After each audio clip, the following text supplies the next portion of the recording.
মেডিকেলের রমাদান মাসেও সকাল 9টা থেকে দুপুর 2টা পর্যন্ত আমরা কিভাবে ক্লাস করি সেটাই চল আজকে ভিডিওতে দেখানো যাক। তো হে গাইস, আসসালামু আলাইকুম, কি অবস্থা সবার? It's myself Masum and welcome to my new video. তো সেদিনকে আমি ঘুম ঘুম চোখ নিয়ে সকালবেলা ক্লাস করার জন্য বের হয়ে যাই এন্ড অ্যানাটমি ক্লাসটা ছিল 9টা থেকে, বাট এখন যাচ্ছি হচ্ছে 9:20-এ। আমি জানিও না ক্লাসে ঢুকতেছি মানে, বাট স্যার হচ্ছে আমাকে ক্লাসে ঢুকতে দেয় এন্ড আমার পরেও অনেকে ক্লাসে ঢুকতেছিল এন্ড তারপরে হচ্ছে আমরা ক্লাস করলাম এন্ড ক্লাস শেষ হয়ে যায়, রোল কল ডাকা শুরু হয়ে যায়। তারপর হচ্ছে আমাদের ফিজিওলজি ক্লাস এন্ড ফিজিওলজি ক্লাসে হচ্ছে গ্যালারি 1-এ ছিল, গ্যালারি 1-এ গেলাম, বাট ম্যাডাম পড়া ধরে বলছিল। ম্যাডাম যাচ্ছে পড়া ধরে কি করবি, দাঁড়াই থাকবি।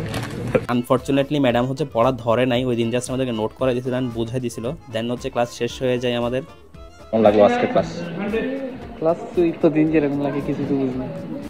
দেন আমাদের নেক্সট ক্লাস ছিল হচ্ছে বায়োকেমিস্ট্রি ক্লাস, বাট আজকে বায়োকেমিস্ট্রি ক্লাস হচ্ছে 2টা লেকচার হবে অ্যান্ড আসেই দেখি আমরা ম্যাডাম ক্লাস অলরেডি ক্লাস বসে আছে। দেন অর্ধেক ক্লাস শেষ হয়ে যায় অ্যান্ড ম্যাডাম কিছুক্ষণ আমাদেরকে রেস্ট দেয়। তারপর হচ্ছে আমি নিচে নেমে গেলাম, একটু হেঁটে টেটে দেখলাম, তারপর দেখলাম রিফাতুল আসতেছে।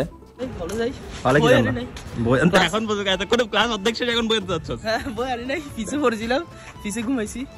তারপর ওর সাথে কিছুক্ষণ জীবনমুখী আলোচনা করলাম। তারপরে হচ্ছে আমাদের সেকেন্ড রাউন্ড শুরু হওয়ার জন্য আবার ক্লাসে চলে গেলাম অ্যান্ড তারপর হচ্ছে ক্লাস শেষ করে আবার সবাই হলে ফিরে আসলাম।